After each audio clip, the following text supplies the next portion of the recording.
Hey everyone, my name is Ian McCarthy and I'm the owner of the Lifting for Life channel that you're watching, and I'm here again with Alan Aragon and Eric Helms that have been here before. So make sure that you watch the video. Make sure you watch the video in the description box below, which is the protein roundtable. I put it up, I think, just yesterday or 2 days ago, talking about protein, and today we're not really sure what we're discussing. We're gonna have to. Go ahead. That's a good starting point. No, but we decided we were going to discuss protein intake during contest preparation for a competitive bodybuilder, but naturally we're going to discuss other things as well. So we need a starting point, as I was saying off camera. So Eric, would you like to begin? I'm because this is your area of expertise. Oh, and by the way, I have to mention at the beginning of the video that I now have the link to Eric's research, to his donation fund for his research that he's going to do in New Zealand. So make sure you hit that link up and give him all of your drug money, because it's a better use of your money than whatever pot you're probably smoking. Since bodybuilders don't smoke cigarettes. I want to let everybody know, those of you who do not like videos that last longer than 5 minutes, get the fuck out right now. Yeah. You know, a few people were like, can I get clips? I want clips of this video. It's an hour and 37 minutes long and they want clips. Are you serious? I think you should just make a Cliff Note video after every video you make. And then you should like sell them separately. Yeah, just like the real Cliff Notes of Cliffs. Yeah. No, make them yellow or something. It's worth mentioning that in television, normal TV, not internet or anything, they have a very specific time frame. It's always like 6 to 7 minute long, the show, and then the commercials are always a very specific length as well. People become so ingrained in watching video for that length of time and then toning out, it actually affects their attention, their ability to pay attention, their attention span. So what they'll actually tell some university professors and things like this is, when you're giving a lecture, make sure that every 7 minutes you either tell a joke or give your audience a chance to sort of take a break or tone out or ask them a question, something that switches them off from the main topic, so that you can get their attention span back. So that's the issue. If you have someone with a 2-hour video and you have people that may not be college students, they may not know what it's like to be in a lecture. It really is, are you serious? Are you really expecting me to watch a 2-hour video about protein? Don't watch it. Well, as a guy who teaches at a college to college students, I can tell you that that's so true. And even the people who want to pay attention, I do make a joke relatively frequently when I teach and do ridiculous things in class just to keep their attention, because Facebook has ruined our ability to pay attention to things. So, I mean, you know how it goes. So yeah, there's always that little voice in the back of your head that's like, you want to pay attention, and oh, I wish I had fucked that waitress I saw at the Denny's last week. That's exactly what I was thinking. Exactly, of course. Or whatever it may be, you know. It was Denny's. It was Denny's. Whatever nerdy things that we think about. Yeah. Anyway, what are we talking about? Protein. Protein intake for contest preparation bodybuilders. Yes. Okay, so let's start it off with bodybuilders for a long time, before there was much research at all on this, have felt that they need a whole lot of protein. Probably the habitual intake of male strength athletes and bodybuilders is probably roughly between, on average, probably 2 to like 3.5 grams per kilogram, if I had to make a number. And there's not a whole lot of directly only looking at like bodybuilder populations, and this is very much, if you watch our old video, kind of flies in the face of what the conventional wisdom is on how much protein a person needs, which is apparently 0.8 grams per kilogram. Yes. which I think we thoroughly examined and took a massive dump all over. But so I think actually Lane Norton said it pretty well when he said that the general person is probably under-consuming protein while the average bodybuilder might be over-consuming protein. Mm-hmm. And I tell you, it's not uncommon at all to see guys taking in 2 grams per pound. And I can't make a whole lot of statements about the guys who are using anabolics, but I can tell you that I don't think that's appropriate for a bodybuilder who is not. Mm-hmm. So now that we do have some research. I think in this extremely narrow field that we're talking about of protein research and dieting athletes, we're in a little bit of a renaissance, because there's a new study that came out that actually addresses it, and maybe a few others. I don't want to get back into Mettler and Wahlberg that we talked about before. But if people want to look at that, you can watch the old video. But probably the most relevant study out there is a study by Maystu, which is very interesting, where they let the bodybuilders kind of do their thing and track them for the last 11 weeks of their dieting phase. And this was actually a drug-tested competition, and all the participants not only met the qualifications to compete in the drug-tested show, but made a statement that they were also drug-free. And if you look at their heights, body fats, and their weights, none of them are outside of the range of what's reasonable. Mm-hmm. If you were to do like a fat-free mass index type thing. But the intake they had was about 2.5 to 2.6 grams per kilogram. And what was pretty cool is that over the 11 weeks, there was lean body mass losses in certain guys and certain gals, and or maybe it was only males. Anyway, in some of the subjects. And but as a group, as a whole, over the 11-week period, there wasn't a significant loss of lean body mass. Yeah.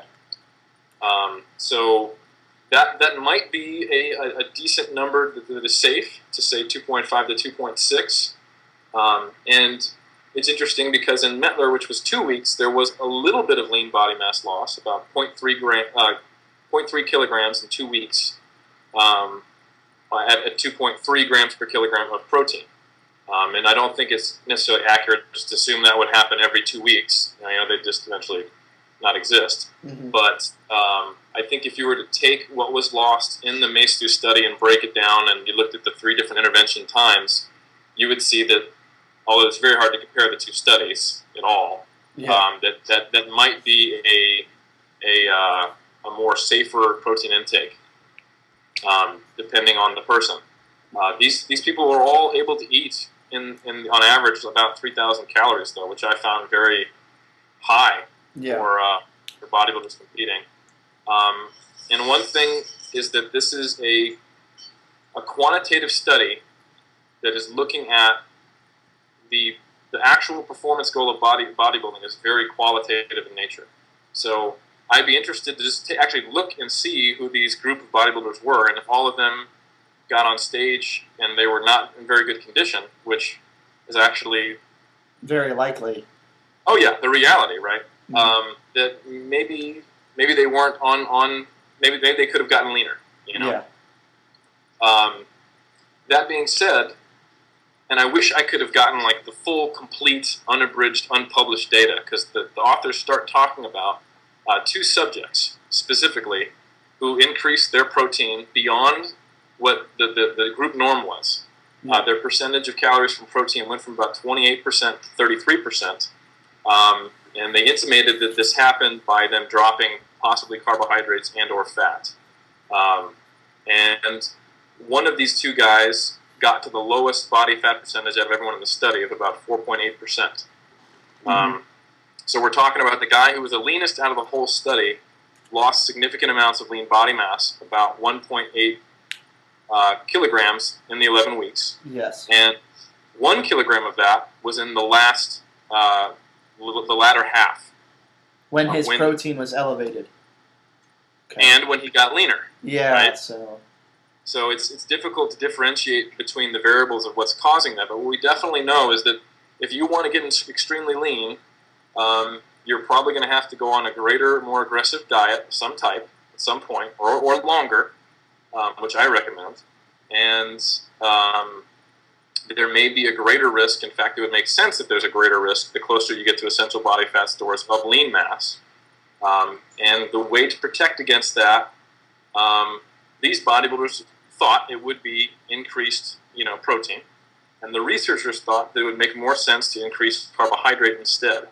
And they mentioned that this is only theoretical because they couldn't compare. There wasn't one guy who did this and the other guy who did not, Yeah. So, I think it makes sense to do almost the reverse of what most bodybuilders do. So to give some context, the traditional bodybuilding diet is a 12-week diet, from the most part, sometimes 16 weeks, where the deficit gets increasingly aggressive and the amount of caloric expenditure gets increasingly aggressive throughout the period, which tracks with them getting leaner. Mm-hmm. And if you've been following the variables we've talked about that cause lean body mass loss, you will see that basically they're just driving themselves closer and closer to the risk of losing lean body mass by increasing the caloric deficit, decreasing the body fat mass, increasing the volume of training. So I think what I would... Should I get into recommendations yet, or do you want to start discussing this stuff? Well, I think we could actually back up a few steps, and you sort of assumed, obviously correctly, that that protein needs are higher, and there are a few factors that go into this. Protein needs are higher when you're prepping. Perhaps we should discuss first the factors that actually that do actually increase protein needs. So I know we discussed in the last video that you need more protein when you're dieting. I'm not sure how in-depth we went with that because often if you read, I remember when I first started training reading Flex magazine, they had it the other way around. They said when you want to gain muscle, that's when you increase your protein intake. And then when you're dieting, you should eat a lot of protein, but you should really focus on the protein when you're bulking. And I remember their number, of course, was 2 grams per pound, which is pretty much the number. It's always in the magazines. So we'll start by saying why that's the wrong way around. Sorry, my wife had to go to work and I had to kiss her. So why is that backwards? Well, because you are not as lean. You are likely not doing high volumes of cardio. And if you are, that begs the question of why are you doing that? You're a bodybuilder. And you are eating plenty, hopefully, of calories and plenty of carbs and fat. And the absence or the increase of any of those variables would actually be the things that might require more protein. Sure, you do require more protein than normal if you're lifting weights and trying to make muscular gains and adaptations. But the number is certainly less than if you are in a caloric deficit. And that's been proven very conclusively in the research. So the whys of some of these things increasing protein needs. So endurance athletes, any athlete is going to have an increased need for protein simply because they have an increased amount of high-intensity activity. And the volume is going to, the percentage of the calories that come from protein is small, but when you start talking about high levels of activity, it can get significant. And the percentage of calories that come from amino acids is increased once you're glycogen depleted, which, if you're doing hard training, you're going to go through periods of that. In addition, there is a differentiation between someone who is doing lots of endurance training or strength training, and that they are both needing to build new tissue. The endurance trainer, obviously not as much, and it's primarily going to be, mitochondria and enzymes and the things that will help them be a better endurance athlete, while a strength athlete is obviously building muscle, connective tissue, and bone. A bodybuilder in contest condition or in contest prep is likely going to be doing both. And the amount of cardio is going to vary a lot. It might be a lot more in a small woman because she just simply can't eat a low enough caloric deficit that is healthy and will get her to where she needs to be and support her training and create a fat loss. but both occur. So you could say that the protein needs are compounded for a contest prep bodybuilder purely from activity. Also, a contest prep bodybuilder is going to be getting increasingly leaner throughout prep, which means that he will have less ability to oxidize fat for energy, and there is a greater risk for amino acids coming from the body. To kind of throw it out there, some pretty cool numbers. There's a study back in '99 by, I think, Alaya and Stubbs, where they did a 24-hour fasted period on obese people and then very lean people, and we saw something like a doubling in the rates of gluconeogenesis, a tripling in the rate of amino acid oxidation and leucine oxidation. All these numbers of basically they're using a whole lot more protein for energy in a fasted state compared to someone who's obese. Yeah, there's actually a case study I was just reading of a morbidly obese gentleman who was completely fasted for over a year. And I think it was considerably over a year. I'll have to find it. But it was because he was so morbidly obese, they just decided that that he had no need for any nutritive food whatsoever. And the really amazing thing was he pretty much just lost fat. He lost almost no lean tissue. And his diet was entirely water and vitamin and mineral supplements. And that was it. Just cannibalize and get back to normal, basically. Yeah, exactly. You know, I was joking around about this segment. When you titled the YouTube video, you just title it "Eric Helms Shines Like a Diamond." And I mean, you know, obviously we see. I mean, I wasn't kidding with that, man. So I wanted to add. I was worried you would get bored, you know. Like Alan is here, but he's not doing anything. Now, I could listen to Eric for years straight. Oh yeah, you know, I've had a crush on him for years. In fact, over 9,000 years. I want to add to that another reason for increasing protein under dieting conditions is the satiety factor, and this isn't always true with every individual, but with I just roughly putting it, a large proportion of dieters, protein is going to have the most satiating effect out of all the macros. Mm-hmm. So if you increase protein beyond what's known or what's thought to maximize muscle retention, it might have an extra effect on increasing satiety as well. And so this isn't going to be the case with everybody, but with some people that may be worth a try. Yeah, we might come back and talk about leptin in a minute, but I thought of something that I remember Berto, I think it was Berto said this, and if I'm wrong, I apologize. But I think he said that he considers one of the benefits of high-protein dieting the thermic effect. Is this would you say that's a sort of a legitimate reason to have someone eat more protein, or is it just, you know, it's inherent to a higher protein diet, but you shouldn't really seek out more protein for this goal? I think a bit more of the latter. When the diet is picked apart mechanistically, and you compare the thermic effect of each of the macronutrients, you're going to see differences. But when you take a diet that is, for example, and I'll just use percentages just for simplicity's sake, one diet that's 20% protein versus a diet that's 30% protein, and then the carbohydrate and fat round out the rest of the calories with total calories mashed, I really don't think you're going to see a whole crap load of difference in thermogenesis between those diets. I think you would have to go extremes like 10% diet versus a 50% protein diet to see differences in thermogenesis. So yeah, that's because my take. The raw numbers don't actually come out as significant as you'd think. What you're saying is if you go from like you said, maybe 20% to 30%, yeah, that simply doesn't represent a big enough change in thermogenesis. Then there's the influencing factor of a greater carbohydrate proportion in the diet driving thermogenesis of training itself, because you were able to achieve more work output during the bout and things of that nature. So, yeah, Diamond, would you like to chime in? Yes, thank you. And can I call you Ruby? Sure. I prefer Emerald, but Ruby will do. No, I like emerald. I think that has an Asian flair to it. So Green jade. So I think actually, and this came up in a pretty good review that I've been looking at extensively, called the Macronutrient Considerations for the Sport of Bodybuilding. I think it came out around 2000. Oh, I've read that. Yeah, there's some things in there that are interesting. Some things that I think could be updated.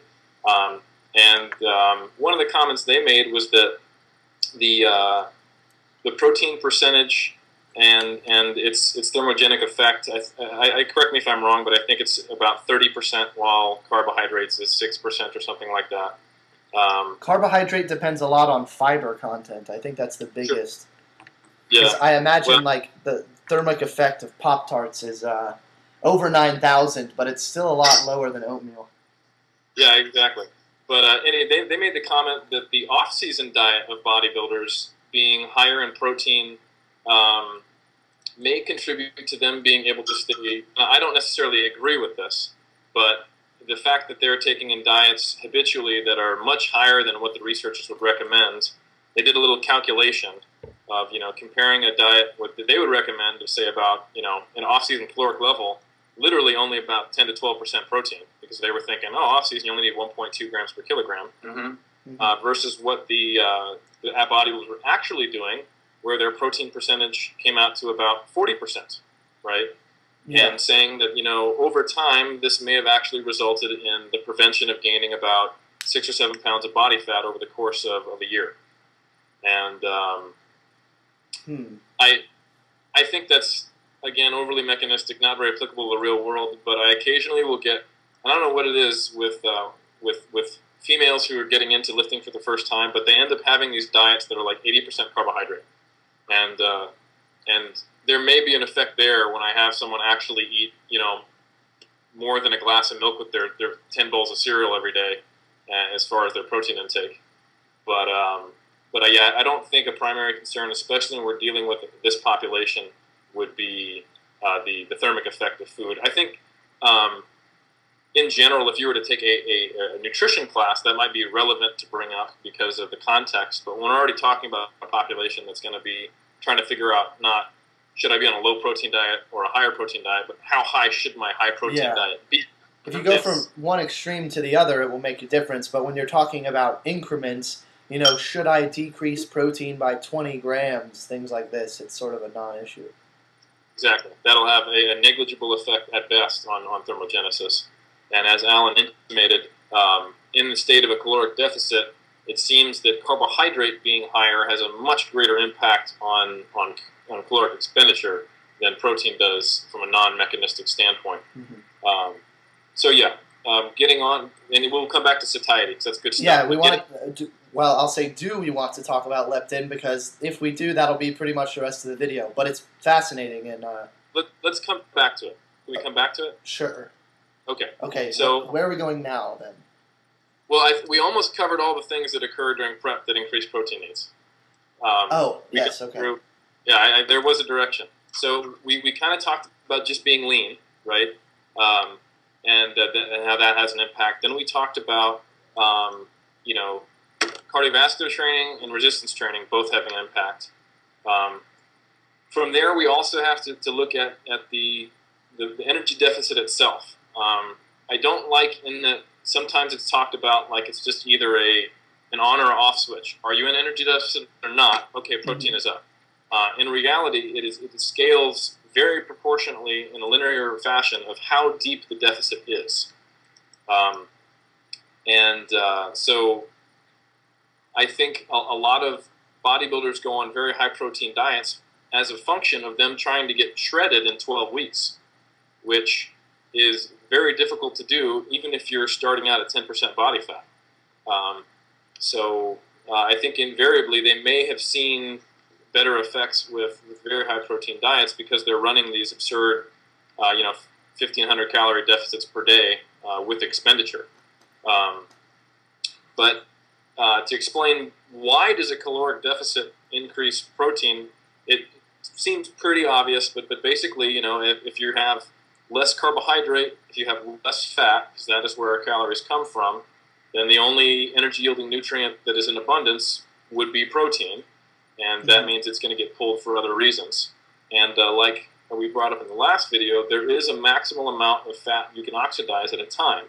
So if you've topped that out and you've maxed that out, then those energy needs have to come from somewhere. Yeah. And if it's not fat tissue, it's going to be other body tissue, which we don't want to lose. So cardio, strength, leanness, and the amount of the energy deficit, those are all the main ones. And then secondarily might be things like age and possibly gender, although I'm not sure how much I buy into women needing less protein just because of minor differences in substrate utilization during cardiovascular training. But Lyle seems to buy into it, so I'm giving it a lot of thought. Mm-hmm. Oh, and I dug up the figures for the thermic effect of the macronutrients, and you were right in line with that. For protein, the thermic effect is 25 to 30%, carbohydrate 6 to 8%, and fat 2 to 3%. Okay. And there are going to be exceptions with different types of fats and such, but that's kind of the general idea. So yeah, I just kind of wanted to confirm that was accurate, and it was, Mr. Diamond, sir. Thank you, Emerald. So, Satiety, we good to move on to this? Yeah, we can go to satiety, the effect of protein on satiety. I would imagine, Alan, you want to step in here? You probably dealt with a lot more of that kind of effect on things. Like, maybe not. I don't know. Well, here's a question I have. Satiety, from in my experience with clients, has been really all over the place with the different macro distributions. Mm-hmm. I know that on paper and in the literature, protein is constantly listed as having the greatest satiating effect, but within the context of mixed diets that don't necessarily vary extremely drastically from one to another, I haven't really seen protein shine as this amazing satiating thing compared to the other macronutrients when all the macronutrients are set up properly for the given situation. So I think that satiety has a lot more to do with the aggressiveness of the overall caloric deficit, more so than it does with the macronutrition breakdown per se. Yeah, and I mentioned this in the first video we did, which didn't make it online, where we talked about, well, it keeps coming back to leptin, where some people are naturally lean, and what's sort of annoying is naturally lean people tend to get lean easily, and not only do they get lean easily, but they don't suffer while doing so. They don't get very hungry. They don't have issues so much with sex drive and so forth. Whereas people with sort of average set points or higher set points, it tends to be difficult for them to get lean. Very difficult as in it takes a long time, a lot of energy, etc. They tend to suffer more in terms of hunger and so forth. And my point there being that at a certain point, if you're well enough below your set point, the idea that you're going to be full most of the time or a good bit of the time is just a fantasy.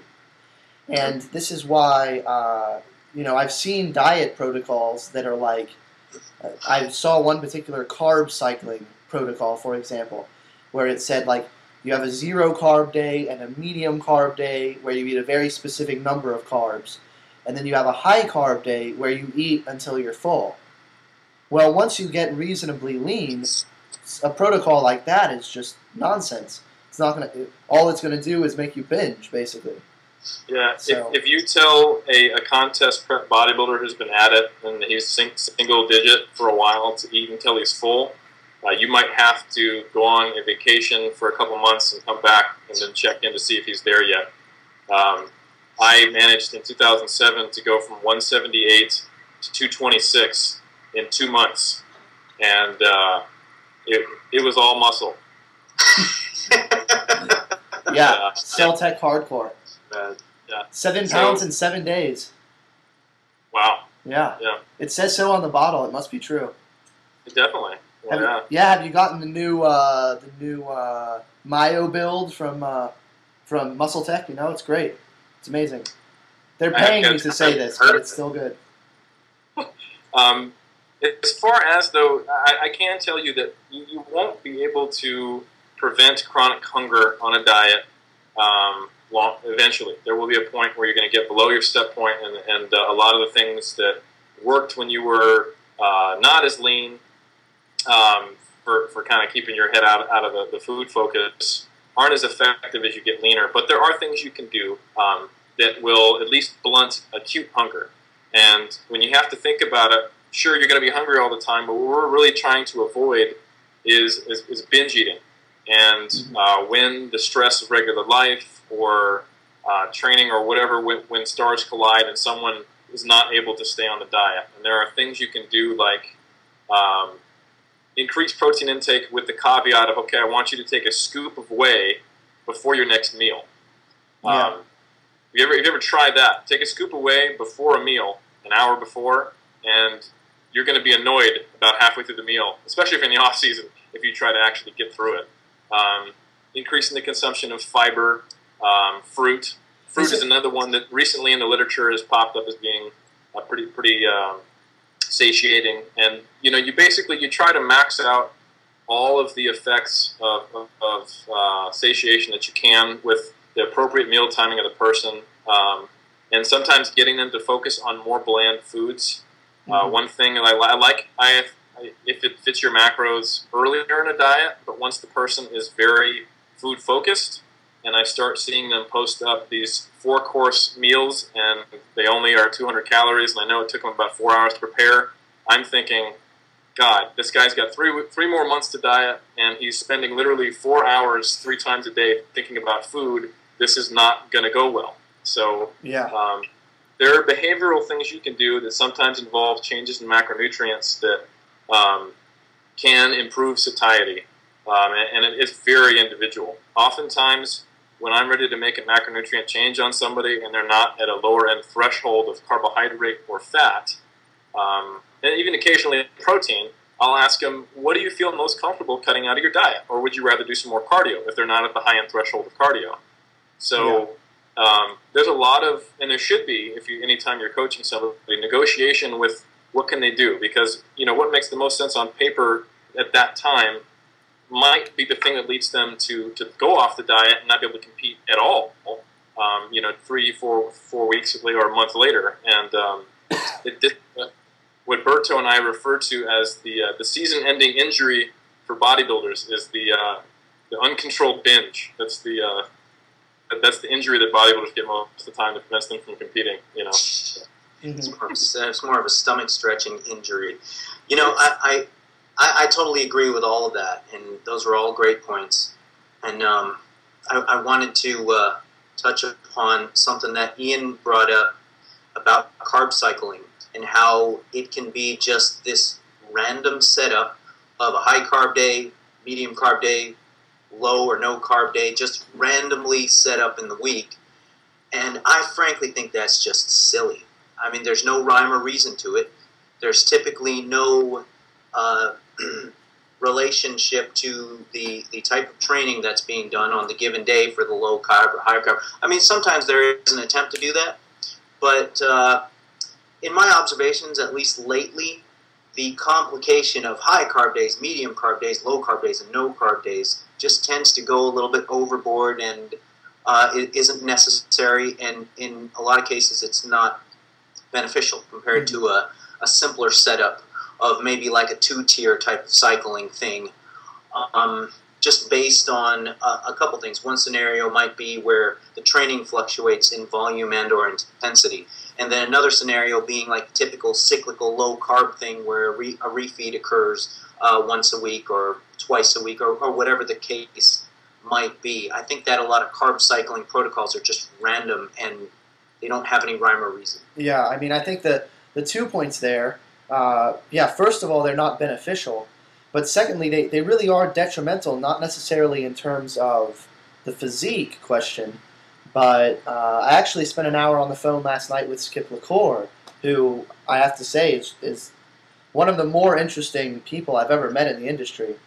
And he made the point to me of bodybuilding, it's meant to be a good thing, but for many, if not most bodybuilders, it's an obsession bordering on an addiction, and it can be really destructive. And one of the important things is to be able to draw the line and say, contest prep is very difficult. It will take over your life to a certain degree, but not any more than it has to. So doing something like carb cycling, where you have, this day 60 grams of carbs, and then 120, and then 240, and then 900, and then 0. I've known people that had a different carb intake every day of the week. This, to me, is just like the epitome of completely unnecessary, bordering on some sort of obsessive-compulsive disorder, really. Mm-hmm. So obsessive-compulsive tendencies are incredibly common, and I've done pretty extensive lit review and pretty extensive backward looking into my own life to tell you that's definitely true. And the huge reason why we started 3D Muscle Journey was not because we really like to see glutes that have lines in them, but because that too.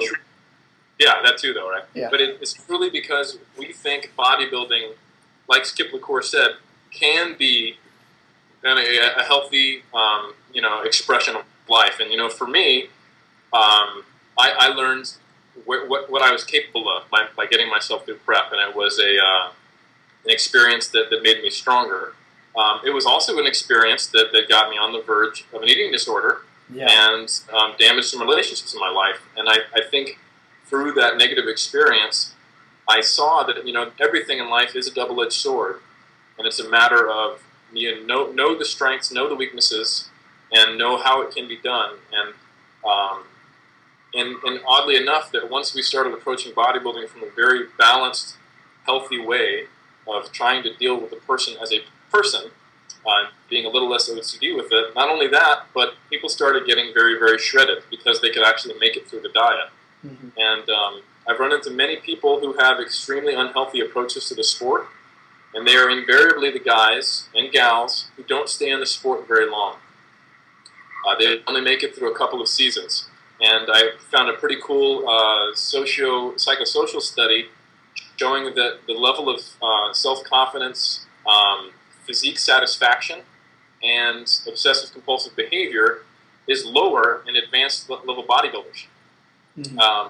Makes sense. And some of this is behavior change, like realizing what you do and you don't have to do. And others are just people finding a level of peace with some of the obsessive-compulsive behaviors that they either need or feel they need to do. Mm-hmm. I think we talked about it in a video that was lost, maybe, about, there are some OCD people who will turn their light on and off 10 times before they leave the house, go to work, and that's it. Yeah. The other guy will turn the light off 10 times and then go to his therapist and say, I think I want to kill myself, I have no control over my life. And the problem is not the OCD behavior, it is how they feel about it. So, sure. It is very much a sport that can be detrimental. And I think you see this with ballet. You see this with gymnasts. You see this with any high-level competitive A-type personality who tends to get drawn to these sports, that if they don't find balance, they tend to do more harm than good. And that is pretty much my whole quest in life, is to help people find balance. Well, I want to interject about what we were talking about, the whole carb cycling thing. Ian brought up that he's known people who do protocols that have a different level of carb intake for every day of the week. Yeah. And I think that is an interesting juxtaposition with the approach of consuming just like less foods than you can count on your hand. There tends to be an overcomplication on one end of the approach, and then an oversimplifying aspect on the food choices approach. And it reminds me of this video I saw, one of the Puccinella brothers, of the six foods that work. Yeah. Well, I've known bodybuilders who've taken that to a much further extreme, done like a 3 foods thing. And one of the ex-Miss Olympias, I was talking to one of her good friends, and her contest diet was 2 foods, and that's beef and broccoli. That's it. Yeah. So the whole 6 foods that work thing is kind of a nice cornucopia of foods compared to what some bodybuilders have been doing. So the extremes kind of run in both directions, in the over-complexity side and then the oversimplifying side.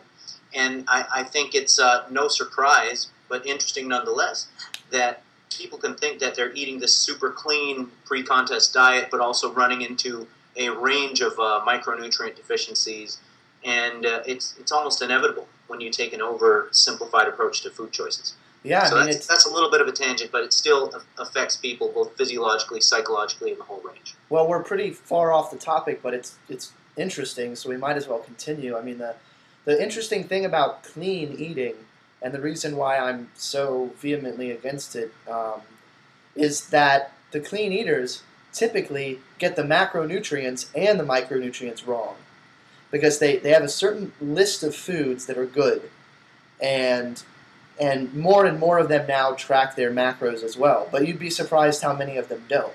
They don't know their macros. They just have a food plan. And it's like meal 1, 17 egg whites, 1 cup of oats, and olive oil or something. Meal 2, every single day, 8 ounces of beef and broccoli and so forth. They don't know how many macronutrients they're getting, and they're micronutrient deficient. And then they'll turn around and say to the if it fits your macros people, you're lazy, you have no idea what you're doing, you're going to get terrible results. Meanwhile, they've no clue what they're talking about. No, just completely clueless. And on the question of the balance thing that Eric mentioned, he has a point. If it fits your macros tends not to work at the end of a diet because you don't have the carbs. It's really the carb issue tends to be the biggest one in this respect. You don't have enough carbs to play with, so you're not going to have many Pop-Tarts. And that's a food volume issue. But in terms of balance, in terms of avoiding the destruction of your relationships and so forth, being able to say, I can fit vaguely normal foods in my diet in some amount, lifesaver, as opposed to saying, no, I'm sorry, I can't go out to dinner with you, honey, until 6 months from now because they don't have the 6 foods that work at this restaurant. This is going to take this tangent on a whole different direction, but I looked at some recent research and also some past research on the carbohydrates in milk and fruit. And in milk, of course, you're going to have lactose, which is going to be the glucose and galactose. And then in fruit, you've got a combination of glucose and fructose in free form, and then you've got sucrose in there as well. The recent research comparing isolated doses of glucose versus galactose on substrate utilization and such during endurance type work is really interesting because galactose, we've kind of known that it's metabolized similarly to fructose in the liver, but this new bit of research shows that it provides a more steady and progressive availability of circulating glucose for endurance purposes. So it may actually have a bit more of a time-sustained, endurance-preferable type of fueling profile. So you said galactose over pure glucose. Yeah. So it's really interesting. Now, they both had their benefits. I mean, glucose caused a significantly greater initial blood glucose oxidation towards the beginning of the training bout, whereas galactose had this more sort of rising. The initial was low, and then it just sort of rose up, and the availability of fuel kind of went like this towards the end of the workout. So the combination of glucose and galactose, you could hypothesize, could be ideal. And when you look at the carbohydrate profile of milk, as long as you're not the type of dude who drinks a cup of milk and then just starts farting his ass off and running to the bathroom to do a dump or diarrhea, milk, sugar appears to be a pretty dang awesome carbohydrate source. Are you a shill for the dairy industry? Yeah, I'm a shill for Big Dairy. I get a check from them every month for every time I shill for them. Just like I've been told that I'm a shill for Kellogg's because I talk about Pop-Tarts so much. It's funny. I was actually approached by Kellogg's to pimp their line of bars, of their snack bars. I forgot what the heck they're called, but they sent me a sample and it was pretty dang good. And I didn't go ahead and pimp for them because of various reasons, but I think that's funny that you bring up Kellogg's. Or is it like some sort of quote health bar? Like Yeah. Yeah. Healthy, high fiber candy bar. It's like they have high fiber Pop Tarts now. Fiber One Pop Tarts. Yeah, they're like 5 grams or 10 grams or something of fiber per Pop Tart. But otherwise, they're nutritionally equivalent to regular Pop Tarts. Whatever. Eric is just getting it in. Yeah, he's getting in his daily fructose, which is going to cause. Or how does Lustig pronounce it? Fructose. Fructose. Fructose. For fuck's sake. It's going to cause liver failure. The Europeans pronounce it that way. They call it fructose. Interesting. Europeans don't give a fuck, and yet they're healthier than Americans. Look at that. They wake up, they have a smoke cigarette, and drink some wine. And the whole Yeah. bit. It's pretty amazing. Yeah, you guys have been to Europe to some capacity, right? I would imagine. I lived in Paris for 5 years. Yeah. Okay, so you're familiar with just skinny people walking around with a baguette in their hand. Yeah. Like it's silly. It's just silly. Yeah, cigarette hanging out of the wine mouth. at like freaking breakfast, dinner, and lunch. Yeah. Yeah. Anyway, should I make any closing remarks on the protein or the macronutrients for bodybuilder thing, or we think we covered that pretty well? Well, I would have to ask you because that's your area of expertise. I mean, you really said everything on that topic. That was entirely your show. Okay. But you do have to go, yeah? I have to go in about 5 minutes. Okay. Do we have anything that would really be valuable to share with our audience in 5 minutes? I think so. I think we kind of we crapped on a few things. We made some points, but I don't really feel like anyone would watch this and know what to do. They would just feel like there's a bunch of things they shouldn't do. Actually, I have a question, Eric. This isn't really about contest prep. Okay. But I don't think we answered it in the other video, and I brought it up in the first video we did. And I get this question a lot. In terms of protein, what do people track? Right. If I brought this up in the last video, I apologize to the viewers, but I think I brought it up in the first one. Do they track everything, including the green beans, the Pop-Tarts, the orange juice, and all of this in terms of protein? Or do they just track the whole food proteins, the complete proteins? Right. And how big of a difference is it? Is there a risk in eating so much, getting so much protein from carbs that you don't get enough protein from the high quality sources? I can't think of a whole lot of scenarios where you would be at risk, even with the high protein diet, of actually being deficient in essential amino acids. The only case that I brought up where that might be a concern was actually a real case of working with a vegan bodybuilder who was a small woman. So the caloric intake was limited. And so this is something, basically, to give context, the issue here is that, sure, there are complete proteins in other sources besides like dairy, meat, eggs, and other high-quality protein sources, but they are not very high quality, meaning the proportion of essential amino acids per gram of protein, so that you could possibly run into having a low amount of, say, leucine or the other branched chain amino acids. Right, all the essential amino acids that might have to do with muscle growth, even on a high-protein diet. And to alleviate this, if you are a vegan bodybuilder, this can be simply alleviated by taking a vegan-sourced branched chain amino acid product with your meals, just one shot. Actually, my wife just found, because she is a vegetarian, she found this I want to say it's pea-based protein, and a few other weird vegetarian sources, but every scoop has 5.5 grams of added BCAA. I think it's also got added glutamine, so it's so that's awesome. Yeah, but 40 grams of glutamine per serving. But the main point there is that it has enough added BCAA that it might as well be, at least as far as that BCAA content, a scoop of whey. Yeah. So you could do things to supplement that, but that's the only instance in which I could think of that being an issue. And I would suggest anyone who is seriously tracking their macronutrition to probably count all of it, or at least to consider counting all of it for the purposes of understanding your energy intake. And then maybe just thinking about on a meal-to-meal basis, like, do you have enough, leucine to have an anabolic effect? I think, Ian, you mentioned one thing you'd learned from Lane was to look at the individual meal leucine content. Yeah, I think he said 3 grams is what he said.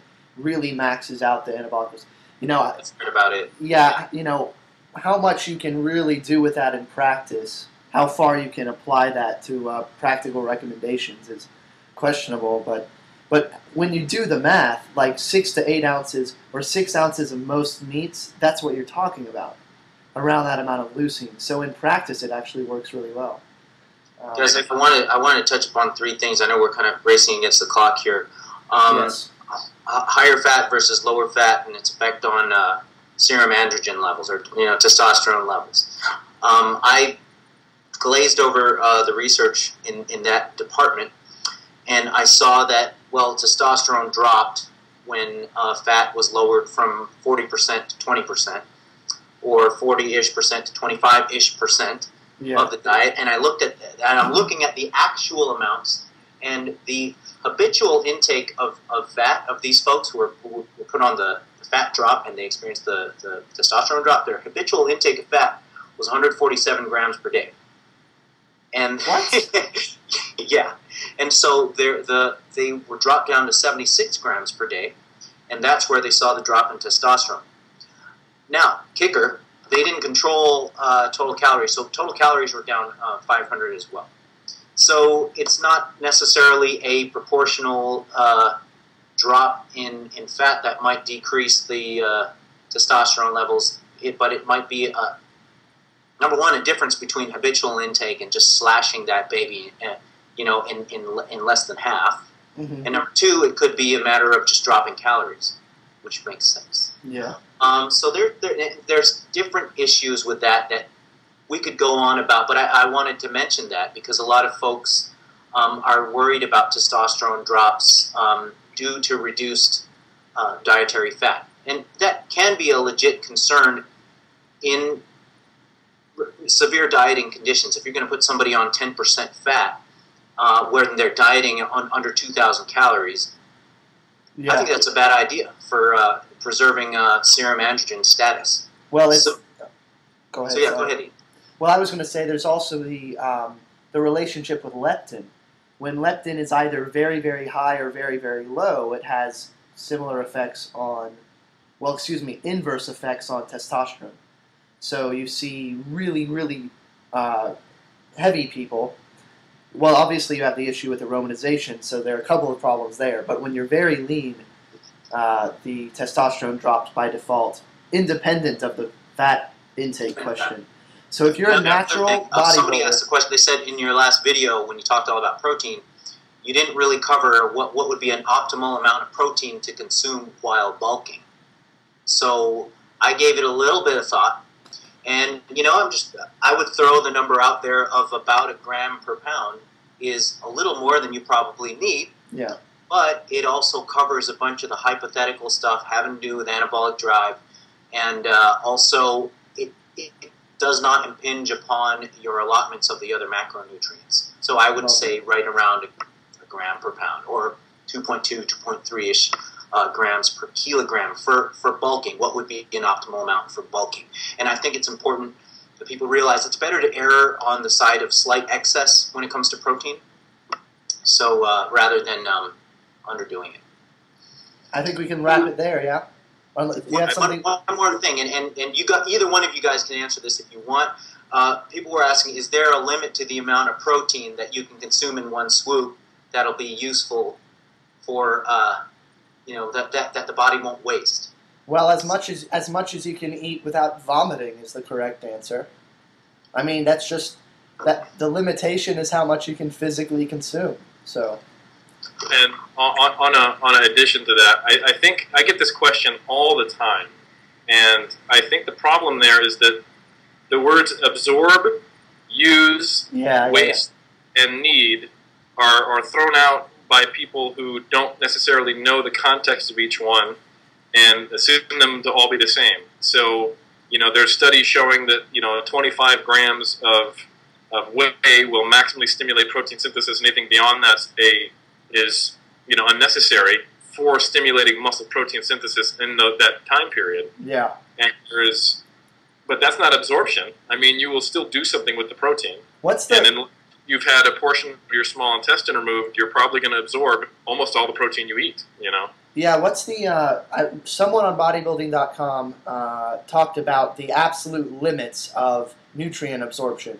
that there is a ceiling whereby if you eat more than that number, you literally don't have the enzymes in your GI to absorb the nutrients at all. I think it was 15,000 or so calories. Because ultra marathoners hit that ceiling, and what they find is that no matter how much they eat, they can't keep up with their energy demands because the body simply can't absorb all of what they're eating. And I think there's functional and mechanical limits to that. Your food will literally just start leaking out of your ass if you consume enough, and a single fell swoop.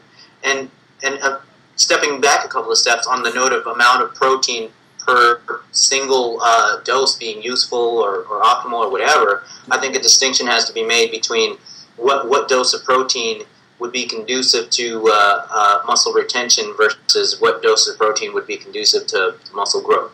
And I think that there's a big difference between those two because we've got a bunch of studies where people are eating all their protein or most of their protein in one fell swoop, and they are retaining lean body mass, over time. However, there is a lack of studies showing what frequency of dose would be conducive to gains in muscle protein in the presence of a resistance training program. Well, 5 meals a day plus 1 scoop of Amigotech between meals is obviously the correct answer. Well, I thought it was HumaPro. Oh, yeah, or Extend. Yeah. Extends. We'll have to do it. Well, gentlemen. Extends, right? Yeah, but when you go into a GNC and you ask for Extend, they think that you're asking for the penis enlargement product. No, I don't need that, I swear. Okay, well, Eric needs to go to work, so live, laugh, love. But thank you again, gentlemen, and I imagine this conversation will be a never-ending one. So absolutely, we got to do this again. There's more to cover. Yes. And watch out for a review on what to do for natural bodybuilding that hopefully we publish sometime in the next year that has somebody's name that starts with an Al and ends on a Aragon, and me and a guy named Peter Fitchin, too. Fantastic. We'll talk about all this stuff. So. We will be in the PubMeds. In the PubMeds. Damn dare. Well, thank you for being here, and thank you to all the viewers for watching. And if you've not already joined the NBB Facebook page, please do that. The link is in the description box below. And as I said at the beginning, please give your money to Eric. I need to get a bit together, and then I'll give him, like maybe $3. But, I don't have that much money. But anyway, thanks for being here, everyone. We'll see you next time.